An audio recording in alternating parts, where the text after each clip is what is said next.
Assalamualaikum warahmatullahi wabarakatuh. Alhamdulillah, perkuliahan terakhir kita ini dari mata kuliah offering riset, yaitu topik kita hari ini adalah model persediaan, ya, inventory stock. Silahkan kalian gunakan software yang ada, ya, tetapi itu semua harus dimulai dengan pemahaman apa sih model persediaan stok.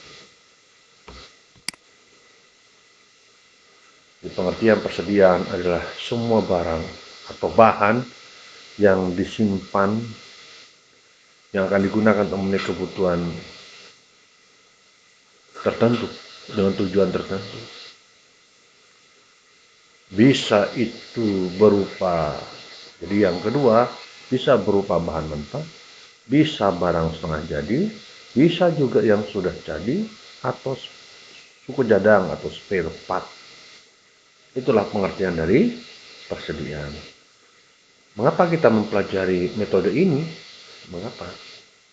Tujuannya adalah mengendalikan persediaan agar selalu dapat melayani, agar selalu dapat memenuhi kebutuhan bahan baku, kebutuhan produk, ya, kalau itu mau disuplai kepada konsumen, sehingga tepat waktu, tepat jumlah, tepat kualitas, dengan minimize cost. Kata kuncinya salah satunya adalah minimize cost. Kemudian, apa sih fungsi-fungsi persediaan? Fungsi persediaan. Yang pertama, menghilangkan resiko dari keterlambatan pengiriman. Iya, kita tidak tahu kesulitan di lapangan, apakah ada banjir, apakah ada bencana, apakah kendaraan macet, dan seterusnya. Maka persediaan stok itu sebagai salah satu upaya untuk menghindari keterlambatan pasokan bahan baku, ya, pasokan proses produksi. Kalau ada gangguan produksi, stok barang untuk suplai pasar masih ada. Cukup misalkan untuk seminggu 2 minggu, maka walaupun mesin macet tidak bisa produksi, tetapi barang masih ready stock, ya, untuk dikirim kepada konsumen. Tolong hati-hati, persediaan ini bukan hanya untuk bahan baku, spare part, tetapi juga persediaan barang jadi yang siap dikirim, jadi produk akhir yang akan dikirim kepada konsumen. Maka manajemen pergudangan, ya, itu yang mengenangani, atau manajer pergudangan atau manajer persediaan itu sangat strategis guna memantau ketersediaan bahan baku. Sebab kalau bahan baku tidak ada, spare part tidak ada, maka proses produksi tidak bisa jalan, ya, kita tidak tahu gitu ya. Baik. Yang kedua, menghilangkan resiko jika material yang dipesan tidak baik sehingga harus dikembalikan. Sama, ini kesulitan teknis di dalam ekspedisi.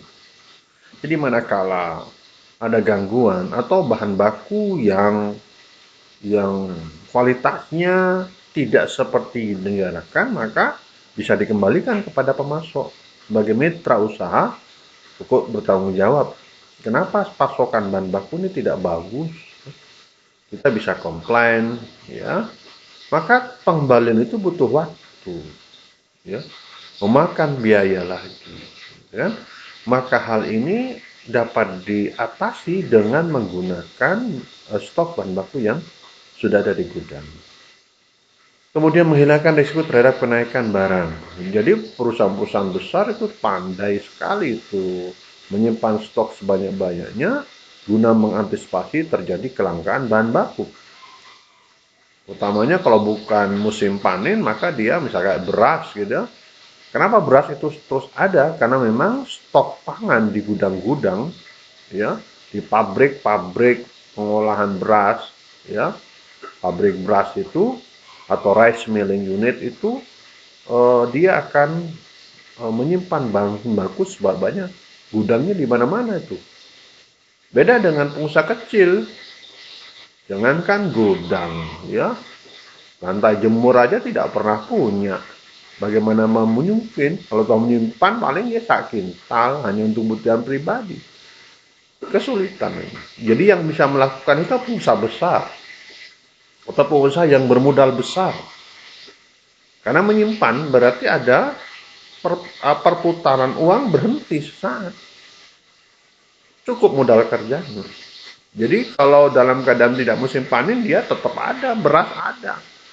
Maka tidak jarang pasar itu makin lama dikuasai orang-orang besar. Iya, karena yang bertahan, yang mampu mensuplai secara kontinu dengan harga dan jumlah yang stabil, maka itu sangat disukai oleh konsumen. Maka tidak jarang produk-produk utamanya pangan rakyat itu memang sebagian besar itu dipasok oleh pengusaha-pengusaha besar, mau beras, mau tepung, kacang, mau kedelai, ya semua. Cuma yang bagian mengolah itu memang orang-orang kita, orang-orang kecil, ya. Jadi resiko kena fluktuasi harga itu bisa dieliminir. Kemudian untuk menyimpan bahan baku yang dihasilkan secara musiman tadi, sampaikan tadi, ya. Pada ini kayak beras padi itu kan tidak bisa setiap hari panen. Ada musim panen, ada musim paceklik. Maka seperti musim awal musim penghujan, pasti ini musim tanam. Tinggal tunggu 3 bulan lagi. Kalau misalkan tanamnya itu bulan Oktober, maka Oktober, November, Desember. Maka akhir November, Desember itu akan jadi panen raya, serentak biasanya. Nanti setelah itu ada di musim tanam berikutnya, musim hujan 2, maka diperkirakan bulan Maret, bulan April panen raya. Yang ketiga nanti bulan April, Mei, Juni. Biasanya sudah masuk musim kering, ya, bukan padi lagi. Jadi padi itu biasanya 3 kali hanya untuk daerah-daerah yang irigasi sawahnya sawah beririgasi teknis. Baik. Kemudian yang kelima, mendapatkan keuntungan dari pembelian berdasarkan potongan kuantitas. Memang kalau dalam jumlah partai besar, biasanya kita kalau jadi misalkan kita sebagai pembeli rutin, kemudian jumlahnya besar, maka biasanya mendapatkan harga partai. Ya, pasti berbeda harganya dengan harga eceran. Ya, kadang-kadang beli, tapi kalau rutin sudah kita berbelanja atau bermitra nanti untuk memasok bahan baku, maka biasanya dengan harga khusus bisa diskon bisa sampai 10%, bisa lebih. Ya, bisa lebih ya. 10 sampai 20% itu, ya. Makanya ya sama-sama diuntungkan. Pemasok bahan baku merasa diuntungkan, ada kepastian, ada pembelinya. Dari sisi pembeli, ya, yang membutuhkan bahan baku itu ada kepastian, ada ketersediaan bahan baku dengan harga yang relatif stabil, ya, bahkan mendapatkan fasilitas harga lebih murah. Sering-sering itu kadang-kadang memang bisa hutang, ya, ya. Kemudian yang keenam, memberikan pelayanan kepada pelanggan, ya, kepada langganan dengan memberikan dengan tersedianya barang yang diperlukan. Artinya apa? Barang jadi, ya, produk akhir yang akan disuplai ke pasar itu tersedia, ya, tercukupi, ya, antar waktu, ya, dengan harga yang relatif stabil, ya. Itu yang sangat disenangi oleh konsumen. Jadi jangan sampai kita kalau jadi seorang produsen, kadang barang ada, kadang tidak ada, misalkan setelah sekian bulan ada lagi. Itu pasarnya susah, ya, tidak stabil karena kan mencari-cari konsumen. Kemana produknya? Tapi kalau dalam kerangka memancing agar supaya konsumen bertanya terus, tapi tidak boleh berlama-lama, tidak boleh, ya. Nah, model persediaan, ya, yang digunakan oleh perusahaan untuk memenuhi permintaan pelanggan, biasanya tergantung sifat, ada beberapa macam gitu ya, berdasarkan permintaan, berdasarkan 3 sifat biasanya, minimal itu ya. Yang pertama, permintaan dependen, ya. Jadi permintaan atau permintaan yang terjadi pada bahan mentah atau dalam proses di mana peminatan itu berasal dari perusahaan untuk menghasilkan barang jadi berdasarkan permintaan, ya. Maka persediaan itu bisa dilakukan sesuai dengan ritme, pola, ya, permintaan yang diajukan oleh mitra. Kalau permintaan independen, itu yang tadi adalah permintaan dependen. Ya, biasanya terjadi untuk bahan mentah. Ada rutinitas pengiriman berarti sudah berdasarkan permintaan. Kalau permintaan independen biasanya permintaan yang umumnya terjadi pada barang jadi. Sehingga itu di luar kontrol perusahaan, dan pengontrol perusahaan tidak bisa mengontrol siapa yang membeli produk kita. Berapa jumlahnya, di mana, kapan, tidak ada yang tahu. Hanya itu biasakan pola dari waktu ke waktu bisa diduga, ya. Nah, pendugaan itu permintaan independen bisa dengan dua model, bisa deterministik, bisa juga dengan probabilistik, ya, probability, teori peluang. Kemudian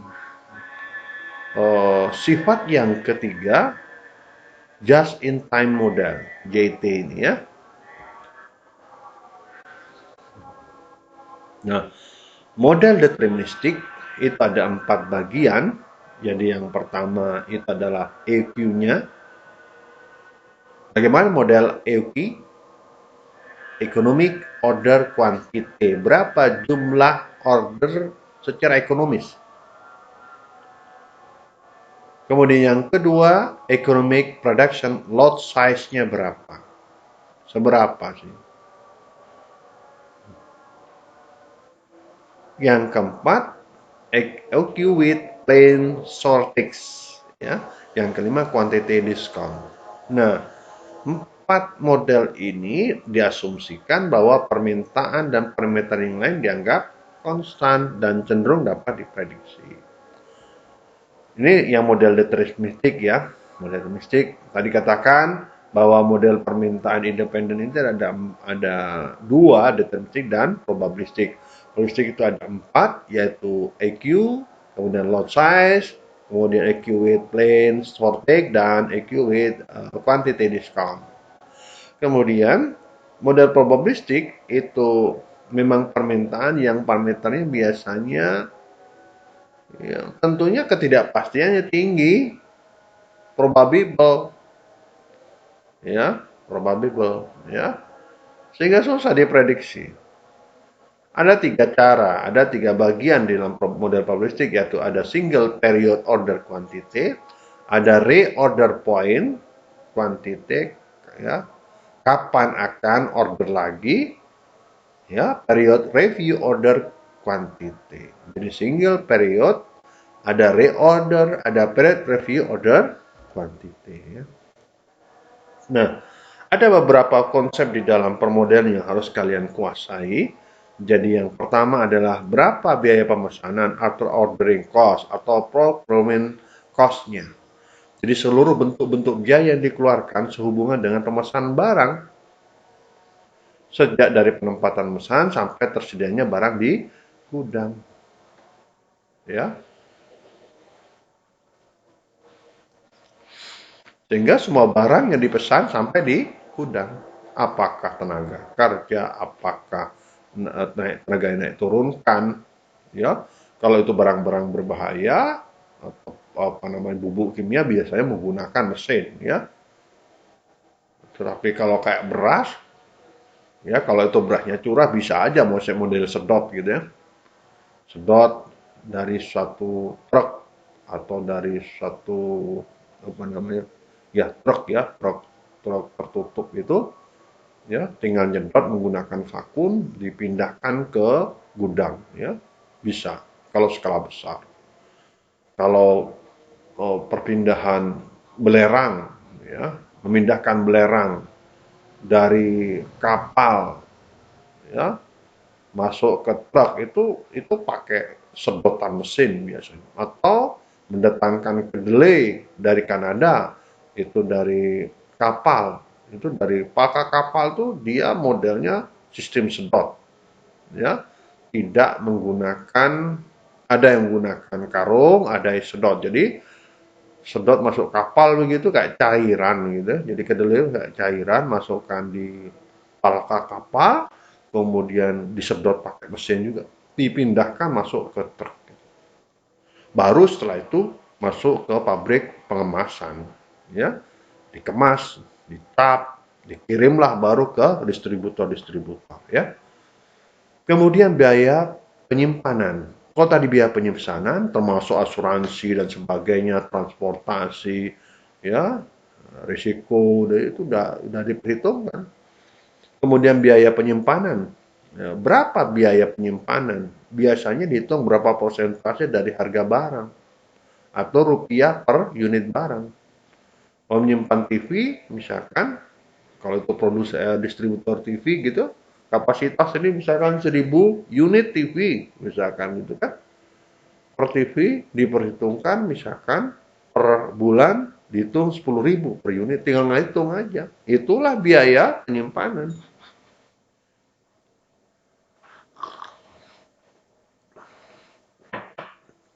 Kemudian biaya kekurangan persediaan atau shortage cost.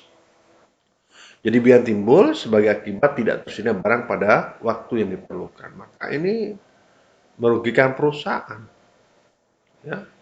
Kemudian lead time. Jadi waktu antara pemesanan hingga barang itu diterima sampai di gudang. Itu namanya lead time, waktu. Ordernya kapan? Nanti barangnya apakah seminggu, apakah 2 minggu, atau sehari, atau 2 hari. Yang paling riskan itu kalau jangkanya lama. Ya, bisa pesan ya, misalkan seminggu, kan seminggu agak lama tuh.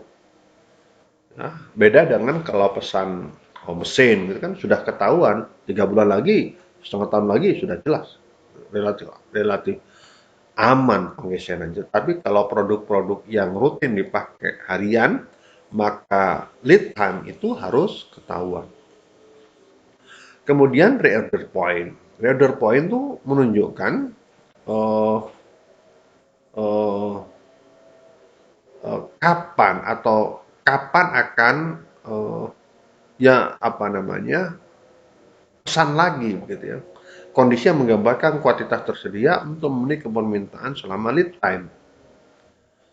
Jadi agar supaya proses produksi berjalan terus-menerus tanpa terputus, maka ketersediaan bahan baku juga harus ready setiap saat. Bagaimana supaya rutin? Nah, dihitunglah ya. Kalau misalkan dibutuhkan waktu seminggu, maka dalam seminggu sambil menunggu itu bahan baku cukup. Dan maka tentunya tidak bisa pas-pasan.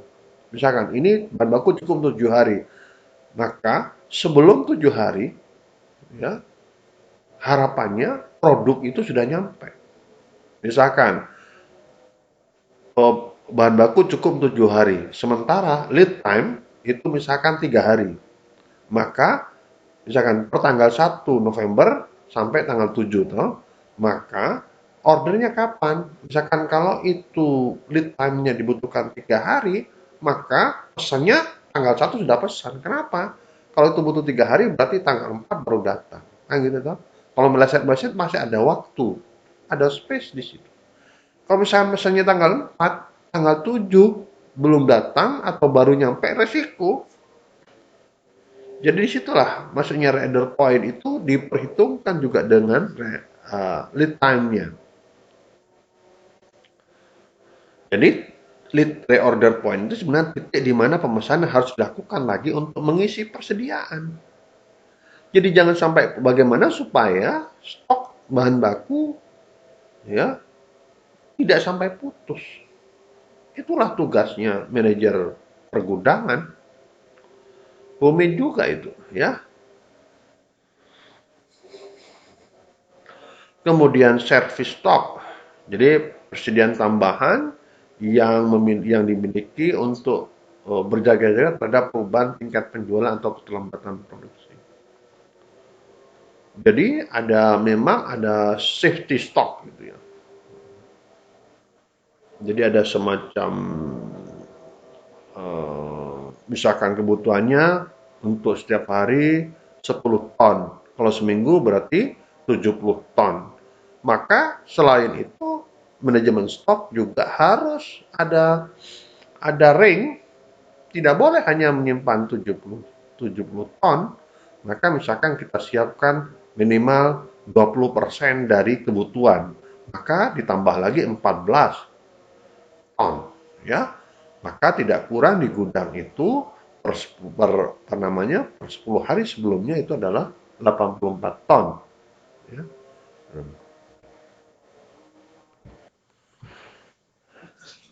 Baik, kita lanjutkan. Beberapa asumsi yang perlu diperhatikan di dalam model persediaan deterministik ini. Jadi asumsi itu menjadi constraint dan apa namanya, makin banyak asumsi otomatis cenderung tidak aplikatif. Maka di dalam satu model itu lebih baik tidak terlalu banyak asumsi. Tapi memang ilmunya itu memang harus begini, ya.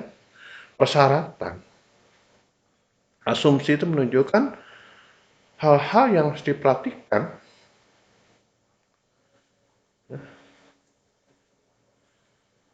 Yang pertama, barang yang dipesan disimpan hanya satu macam. Ya. Kemudian kebutuhan permintaan barang adalah konstan dan dapat diketahui. Biaya pemesanan, biaya penyimpanan adalah konstan dan dapat diketahui. Barang dipesan segera dapat tersedia dan tidak ada pesanan tertunda. Jadi relatif konstan lah, ya. Kalau itu lead time-nya itu adalah 3 hari, ya 3 hari. Tidak mungkin 3 hari jadi 1 minggu. Atau asumsi itu tidak berlaku, ya. Harga barang tetap. Jadi memang kalau satu order yang rutin, biasanya cenderung harga itu tidak berubah setiap saat. Kalau tuh ada perubahan itu biasanya berkala saja, gitu ya. Beda kalau pengecer bisa fluktuasi harian, ya. Sama dengan misalkan sistem peternakan yang apa istilahnya, ada pemasok bibit, pakan, obat-obatan. Nanti peternak itu menjualnya kepada pemasok tadi. Jadi kemitraan polanya itu adalah pola inti rakyat, perkebunan inti rakyat atau peternakan inti rakyat. Maka ada perusahaan inti yang mensuplai kebutuhan bahan baku, ya. Misalkan kalau itu peternakan ayam, maka dia yang mensuplai DOC-nya, pakannya, obat-obatan, bahkan modal kerja. Begitu musim panen, sudah misalkan ayam yang potong masnya umur 32 hari atau 40 hari, ya, tergantung kan berapa. Makin lama otomatis ukurannya asumsinya makin besar. Ya, umpamanya targetkan ukurannya adalah beratnya per ekor 1,2 kg. Maka ayam yang akan dipanen adalah berdasarkan pantauan di lapangan. Nanti kan ada supervisor di dalam bawah. Oh, ayamnya ini panennya per besok misalkan. Ya, maka besok sudah harus dipanen. Kalau tidak terlambat. Kalau terlambat maka akan memberi pakan, biaya operasional itu kerugian bagi peternak. Telat hari hitungannya kalau ayam, ya. Beda dengan budidaya pertanian, tidak masalah telat sehari 2 hari, ya. Tapi kalau peternakan risikonya tinggi berhubungan dengan makhluk hidup yang bergerak, harus diberi makan, diberi minum, ada tenaga kerja, obat-obatan dan sebagainya, ya. Maka biasanya harga jualnya itu sudah kontrak, harga jual ayamnya sudah kontrak, misalkan per kilo dipatok 20.000 misalkan, berat hidup misalnya 20.000 per kilo, maka kapanpun atau berapapun harga di luaran tetap 20.000. Misalkan di luar harganya 25, tetap tidak bisa naik. Atau harganya jatuh 15.000 di pasar, maka dia tetap dijamin harganya tetap 20.000. Itulah model kontrak, ya. Kemudian waktu tenggangnya adalah lead time ada diketahui dan konstan. Contoh ya, kalau diperhatikan model-model ini ya, jadi misalkan ada ya, jadi ini ada frekuensi berapa kali pemesanan. Kalau satu kali jumlah pesannya 1.200, persediaan rata-ratanya 6.000, biaya pesanannya adalah 5.000, biaya penyimpanannya 100 berapa nih? 1.800.000, biaya totalnya adalah biaya pemesanan dan biaya penyimpanan jadi ini. Ya toh?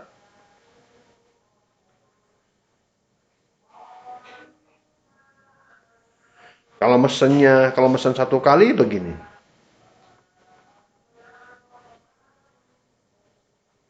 Ya.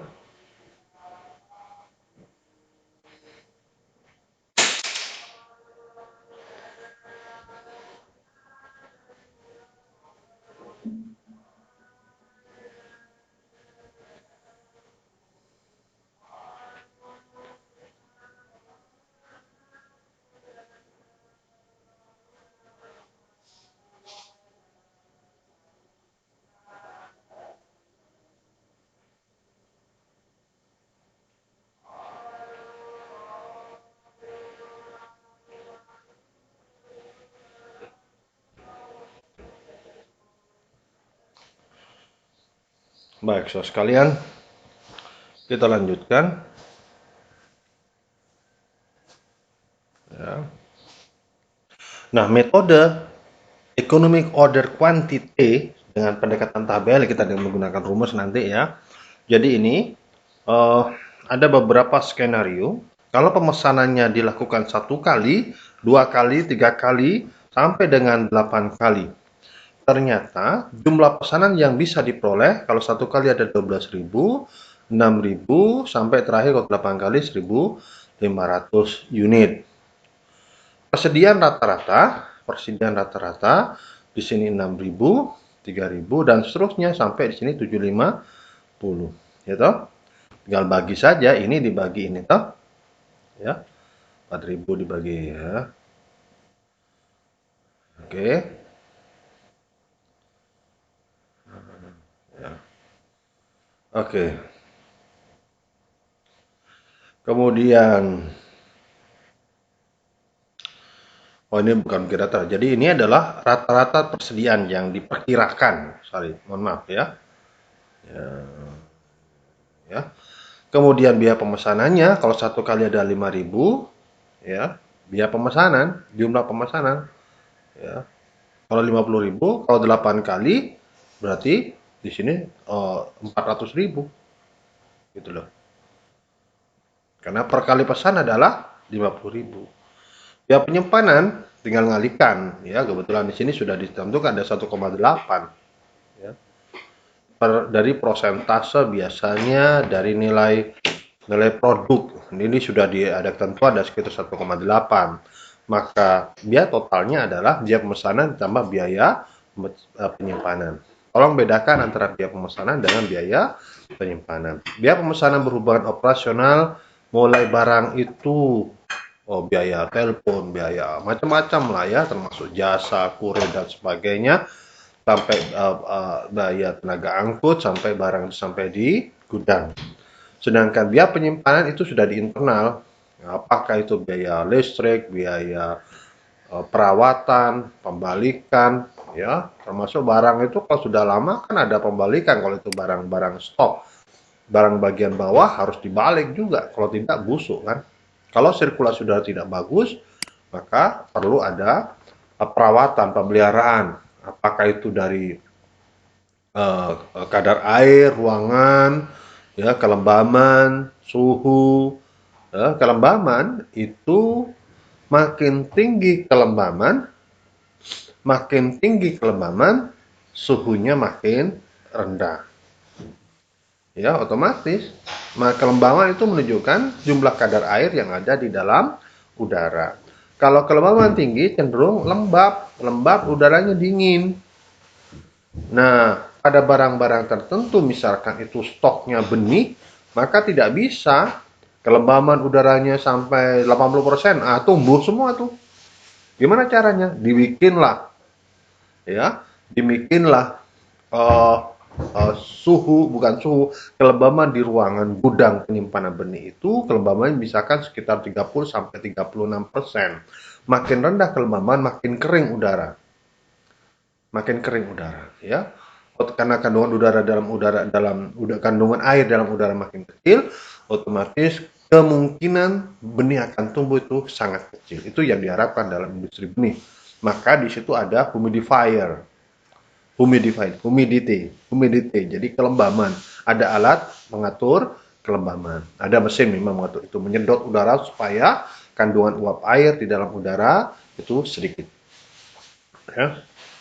Terkontrol lah. Jadi ruangan gudang itu harus terkontrol. Kalau tidak terkontrol, tidak mungkin berhasil. Ya, itulah teknologi yang diterapkan dalam industri benih. Makin lama disimpan, otomatis biaya penyimpanan makin lama, gitu ya.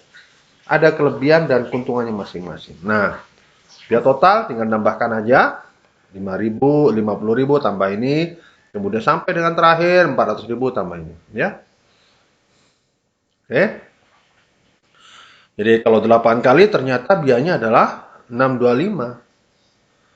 Nah, dalam perjalanannya biaya total ternyata ini dari 1.800.000 turun menjadi, kalau 2 kali menjadi otomatis kalau mesen 1 kali kan bayangkan dia tadi biaya penyimpanannya besar. Iya, karena di gudang makin lama makin besar biaya penyimpanan. Termasuk risiko rusak dan sebagainya, ya, makan tikus, makan hama, ya, hama yang lain, baik tikus, tungau atau mungkin rayap dan sebagainya. Jadi hati-hati, ya. Jadi bukan berarti kalau disimpan beli 1 kali lebih baik daripada 8 kali, belum tentu juga. Kita lihat karakteristik produk, ya, daya simpan produk dan seterusnya, dan ketersediaan fasilitas di dalam gudang, ya. Nah, ternyata dalam perjalanan harga biaya total ini turun jadi 600.000, terakhir naik lagi. Nah, kalau dari lihat ini skenario dari beberapa frekuensi pemesanan, ternyata bisa kita tentukan biaya yang paling rendah lah, minimize cost lah, itu yang kita cari. Berapa tingkat pemesanan yang paling bagus? Ternyata 6 kali. 6 kali. Ya, 6 kali. Biayanya paling rendah. Ya. Dengan asumsi setiap saat rata-rata persen ada 1.000. Ya, dengan asumsi itu bisa terpenuhi, tidak masalah, ya. Kita lanjutkan. Sehingga sudah dapat dipastikan bahwa frekuensi pemesanan 6 kali dengan jumlah pesanan sekitar 2.000 unit dengan biaya totalnya sebesar 600.000. Biaya total selama 6 kali maksudnya, gitu kan. Ini yang kita harapkan, ya. Ini adalah metode Q dengan metode tabel. Ya, jadi kalau dibuat grafis ini, data ini, ya, baik itu biaya total, ya, biaya penyimpanan, biaya pemesanan, dan jumlahnya berapa unit, ya, termasuk ya berapa kali, ya, frekuensinya. Ternyata pada pemesanan 6 kali itu yang paling rendah, ya. Ini adalah biaya pemesanan, ini adalah biaya simpan, ini adalah biaya total, ya, total install, ya, total, ya.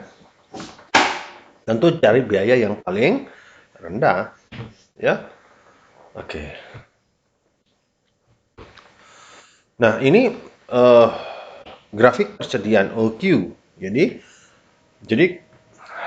ada masa. Jadi kita lihat di sini berapa tingkat persediaan yang diinginkan, ya, dengan asumsi permintaan itu konstan.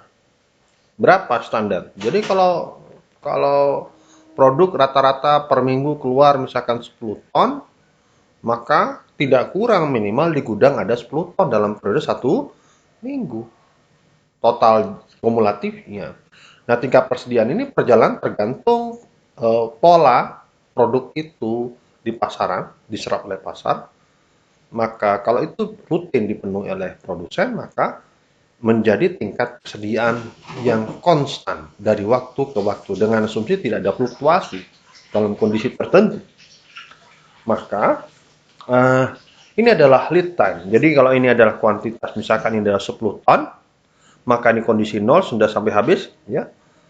Habis, kalau itu stoknya barang jadi misalkan, ya. Nah, sebelum barang jadi, sebelum barang itu sudah habis, maka di sini ada periode. Jadi kalau itu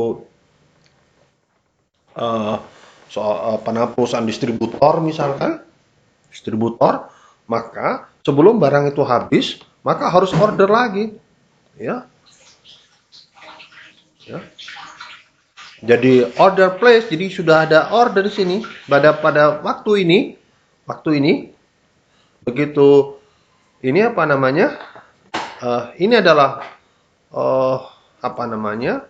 Kalau ini tingkat persediaan maksimum, ya stoknya, ini adalah rata-rata, ini adalah safety stock yang putus-putus, safety stock. Jadi tingkat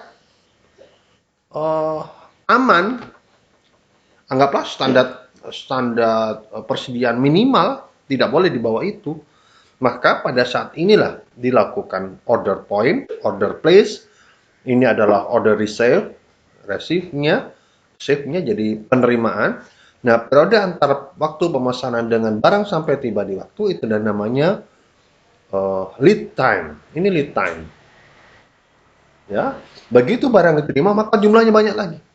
Terus di sini order lagi, terima lagi, naik lagi, begitu seterusnya.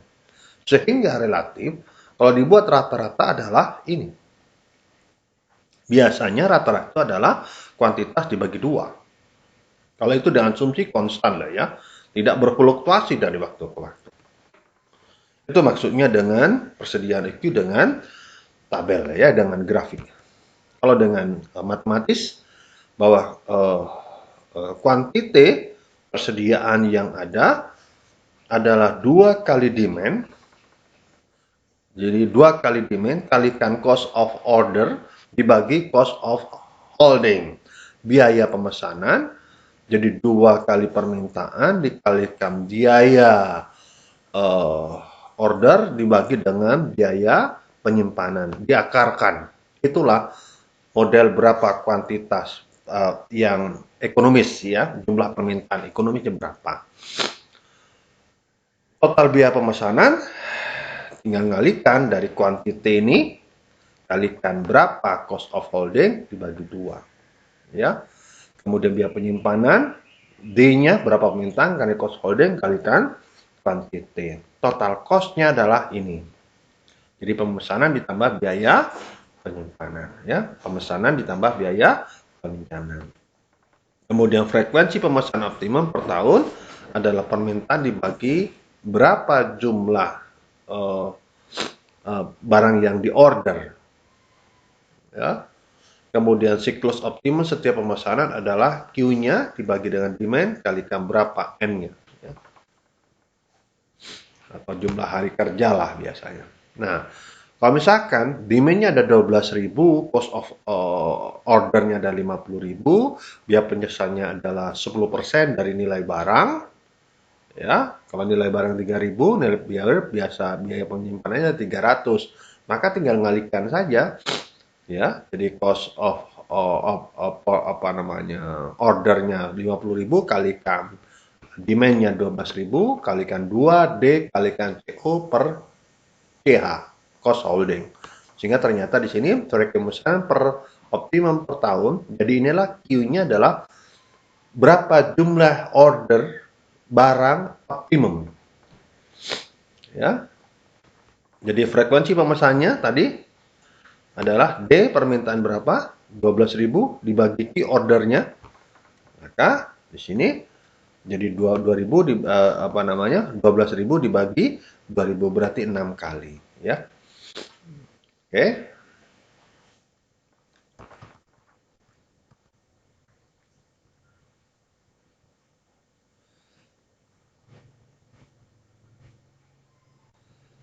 Ini sebenarnya soalnya berurutan ya dengan ini sama juga, cuma dengan pendekatan yang lain.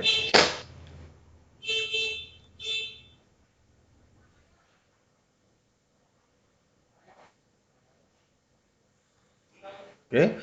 Kemudian dengan metode model economic production lot size, ya. Jadi metode pengembangan dari LQ, jadi LQ kalau sudah selesai, kita lanjutkan dengan lot size, PLS ini, ya, economic production lot size, ya. Dalam model perusahaan mempertimbangkan kapasitas produksi dan permintaan. Jadi diharapkan jumlah barang yang diproduksi tidak boleh berlebihan dengan asumsi permintaan juga tidak berfluktuatif. Jadi permintaan sudah diketahui secara pasti, apalagi memang produksi itu by order. Kan ada produksi intermittent, putus-putus, ada yang continuous, ya. Ada yang memang dia berproduksi tergantung production by order. Jadi dia memproduksi sesuai dengan permintaan. Tidak ada stok, ya. Atau kalau ada stok biasanya sudah terbatas, ya, di atas.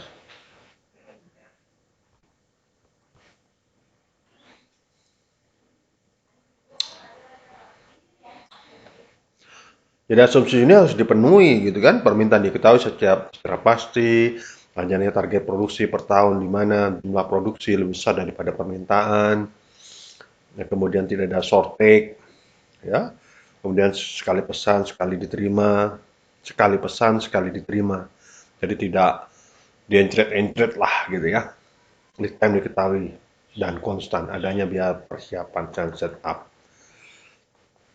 Dan ini kalau persamaan dengan lot size, ya. Rumusnya nggak perlu dihafalkan lah, ya. Sama pada prinsipnya ini sama, ya. Group optimum dan sebagainya nih sama tak? Ya, rumusnya sama. Yang membedakan itu adalah ini, ya. Total cost-nya prinsipnya sama sih, cuma rumusnya aja yang berbeda. Nah, maka polanya beda dengan tadi. Ini dari sedikit order, ya. Kemudian apa namanya? Jadi ini adalah maximum inventory level. Ini adalah average, ya. Kemudian ada lead time. Jadi lead time ini apa namanya? Mulai dari ini pesan, ya, ya. Jadi kalau apa namanya? Uh, Kalau ini sudah barang ada, di sini order, maka barang akan disampai di sini, ya. Jadi barang sudah harus terima, maka dia akan turun habis gitu. Pada titik simpanan habis, baru order lagi. Berbeda dengan tadi, toh. Jadi ada semacam jangan sampai produk habis. Kalau ini sampai barang itu habis, sedikit berbeda pendekatan dengan tadi. Tapi dengan asumsi tepat sudah harus, ya. Begitu nyampe, ya, begitu nyampe, ya, habis order lagi, ya, ya. Jadi ini adalah batas akhir, terus begitu, ya. Misalkan perusahaan Nata de Coco mempunyai kapasitas produksi 70.000 karton per tahun. Berdasarkan data sebelumnya, kebutuhan demand bisa kontan selama 30.000 karton per tahun. Jadi kapasitas maksimumnya adalah 75.000. Biaya penyimpanannya 20% dari biaya produksi. Biaya produksi ada Rp5 per $5 per unit. Biaya ordernya ada setup dalam $140. Perusahaan tersebut bekerja dalam 250 hari. Berarti N-nya, ini N kan? Ya, biaya order, ini biaya produksinya, ya. Cost production dalam rumus lot size, ya. Berapa cost produksi yang optimum? Tinggal masukkan dalam rumus, ya. Ya. Maka cost of holdingnya adalah tadi 25%, ya, kalikan $5 berarti ini adalah 1,25. Cost of ordernya 140 tadi, N-nya 250 hari, ya, dalam ini karena perhitungan 1 tahun, maka bisa baik. Dengan metode lot size ini kita bisa menentukan berapa jumlah permintaan, jumlah quantity order yang optimum, ya, berapa total cost-nya, berapa siklus atau setiap pemesanan, ya. Jadi di sini kelihatan, ya. Kalau kok 250 hari, iya sih. Karena dalam siklus itu kan banyak faktor harus dipertimbangkan. Kalau itu dalam saham seminggu 5, maka kalikan 5 hari kerja. 5 kalikan 52, ya otomatis 250, 260 hari, ya benar. Ya, benar kan?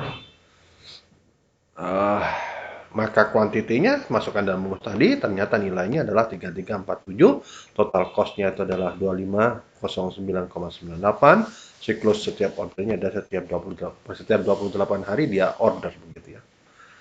Ya, setiap 28 hari dia siklus settlement setiap pemesanan ya.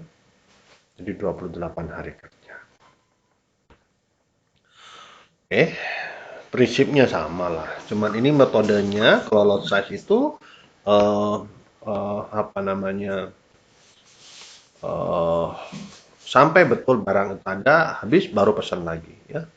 Dengan asumsi konstan ya, dari waktu ke waktu konstan ya. Baik, berikutnya.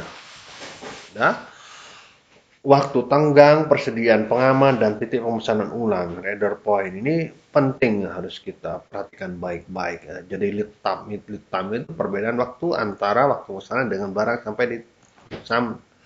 sampai barang itu di gudang. Sementara safety stock atau buffer stock atau iron stock prinsipnya sama. Dari persediaan dicadangkan untuk kebutuhan selama menunggu barang datang. Jadi misalkan kebutuhannya ada 10 ton ya per minggu, maka biasanya perusahaan tidak pas-pasan 10 ton, dilebihkan ya minimal seperempatnya lah, misalkan menjadi 12,5 ton. Ya. Jadi kalau toh mau menunggu kemungkinan terlambatnya itu tidak terlalu banyak ya hari. Jadi di gudang memang ada space khusus, ada untuk safety stock. Jadi persediaan dicadangkan untuk kebutuhan selama menunggu barang datang, berfungsi untuk melindungi menjaga kemungkinan terjadinya kekurangan bahan. Ya, apakah itu bahan baku maupun terlambat volume barang. Jadi, reorder point, kapan akan pesan lagi reorder point ya, ROP-nya ini. Nah, jadi kalau menggunakan lot size itu pengamanannya sama dengan 0, ya, sudah tidak ada sampai habis gitu ya. Jadi cara menetapkan titik pemesanan ulang biasanya itu adalah berapa jumlah kebutuhan ya per unit waktu ditambah lead time ditambah safety stocknya. Jadi tingkat kebutuhan per unit waktu dikalikan lead time. Ya, ditambah dengan safety stock. Jadi misalkan kebutuhan bahan per minggu ada 100 unit, pengalaman rata-rata masa tangganya ada 3 minggu. Dan persediaan pengamannya ada 20%. Ya, maka otomatis ya, pengamannya 20%. Ya.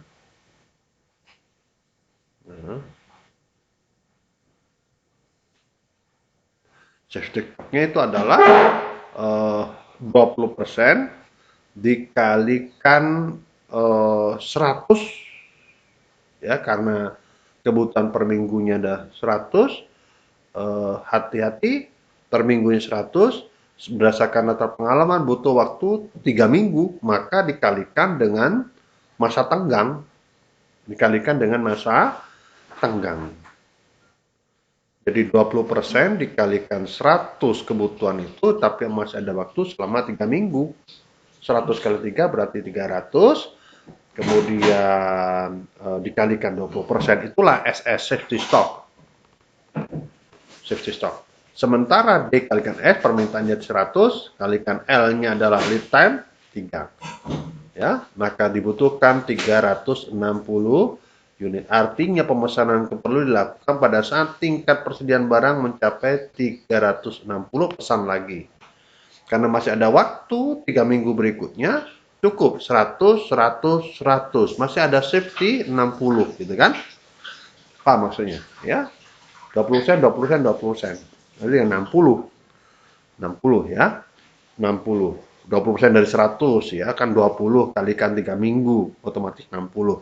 Sehingga setiap minggu masih ada stok tidak kurang 20. Minggu pertama 20, minggu kedua 20, 20 totalnya adalah 60. Sehingga total pemesanan kembali kalau sudah mencapai tingkat persediaan stoknya 36 dan seterusnya. Itulah reorder point. Kembali lagi just in time ya. Jadi ini jadi konsep pengaturan penyediaan bahan baku agar supaya lebih efisien. Jadi JT ini mengusahakan persediaan diadakan seminimum mungkin sehingga diperlukan untuk menjaga tetap berlangsungnya kegiatan produksi dengan waktu yang tepat dari jumlah ya, dari tepat waktu juga ya. Kemudian diharapkan tidak ada terjadi variasi atau perubahan baik internal maupun eksternal di perusahaan ya. Misalkan variabilitas, misalkan kesalahan kirim lah, kesalahan operator, gangguan mesin, kesalahan desain dan seterusnya ya.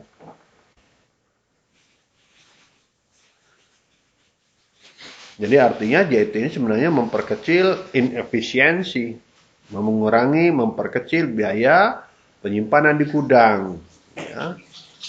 Jadi produksi JIT ini bila diperlukan saja.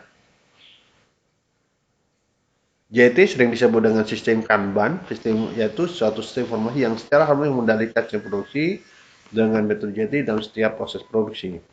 Jadi Kanban ini sebenarnya otorisasi, baik untuk mengisyaratkan suatu kebutuhan, persediaan, atau dalam pergerakan material dari suatu pusat ke tempat yang lain. Tentunya JIT itu akan berkurang dengan berkurangnya persediaan. Ya.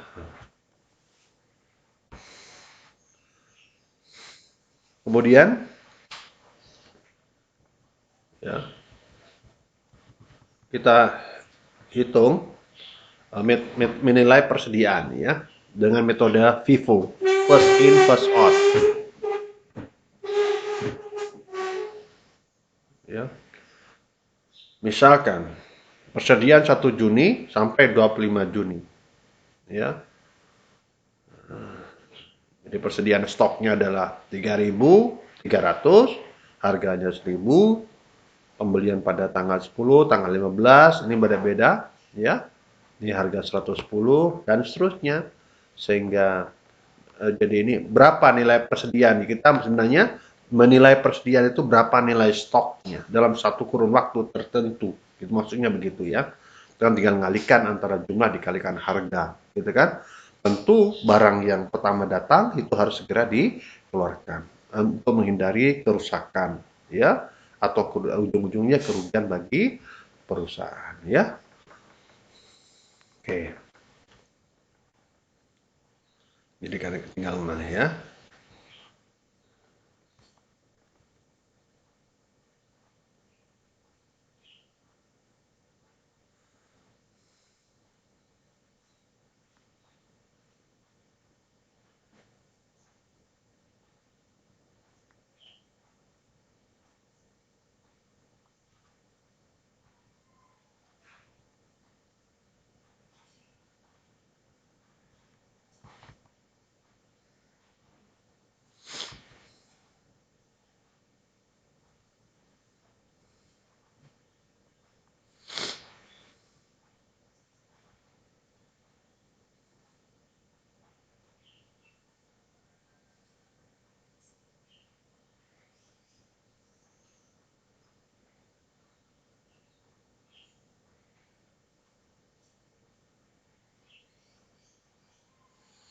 Jadi kalau berdasarkan ritme ini ya artinya apa?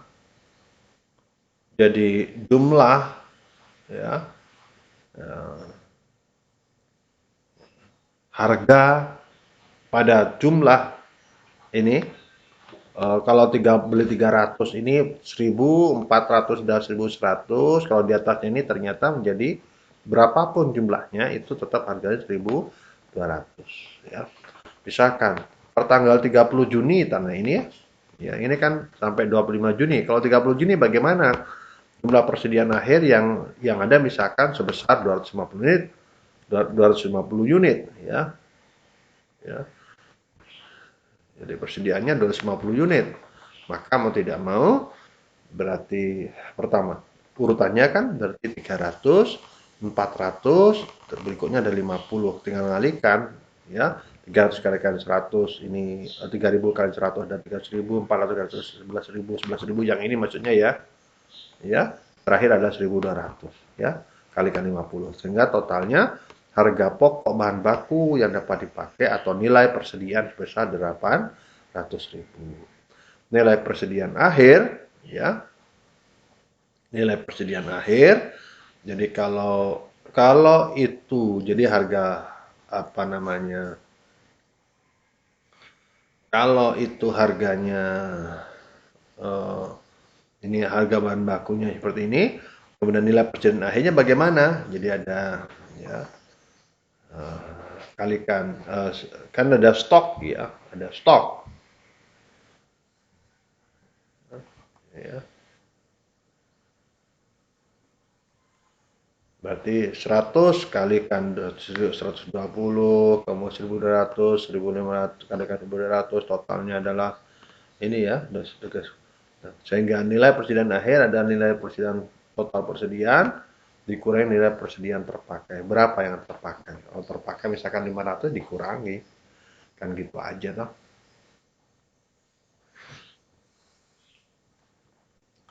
Kemudian LIFO ya, last in first out. Jadi biasanya jarang barang-barang seperti kecuali itu adalah produk-produk yang berat biasanya ya.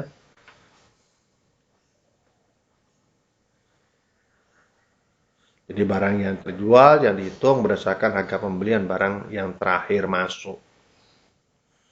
Jadi nilai barang yang terjual atau terpakai dihitung berdasarkan harga pembelian barang yang terakhir masuk. Ya.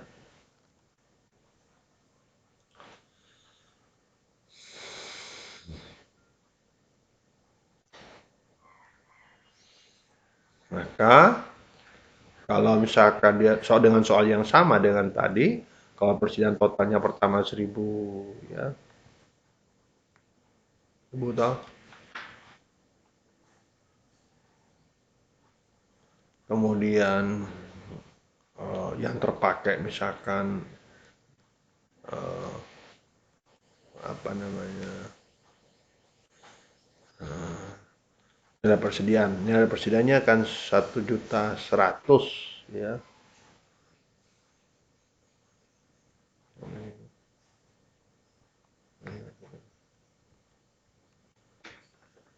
Sorry.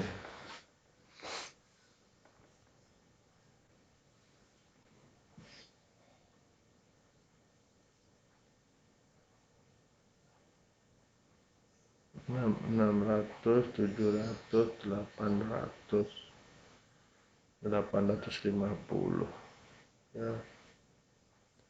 Nilai persediaan ini yang terpakai. Nilai total persediaannya 1.100.000 ya. Maka nilai persediaan akhirnya tinggal selisihnya saja toh. Berarti ada sisi sekitar 250. Misalkan kalau berdasarkan ini kalau dengan LIFO prinsipnya hampir sama cuman barang yang terakhir harus dikeluarkan.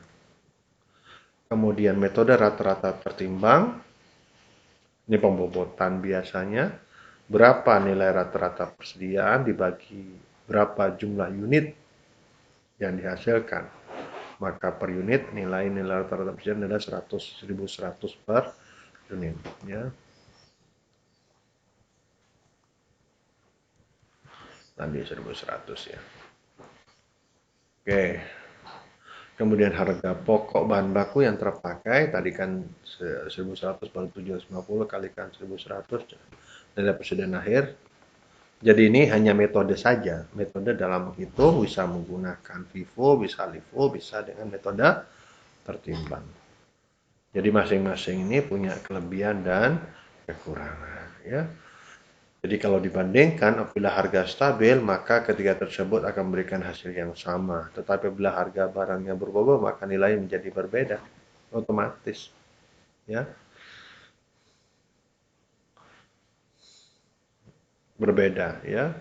Das invest hot, otomatis yang pertama, kalau yang pertama beli lebih murah, yang terakhir lebih mahal, maka harga jualnya di situ yang mahal itu, karena memang belinya lebih mahal, ya.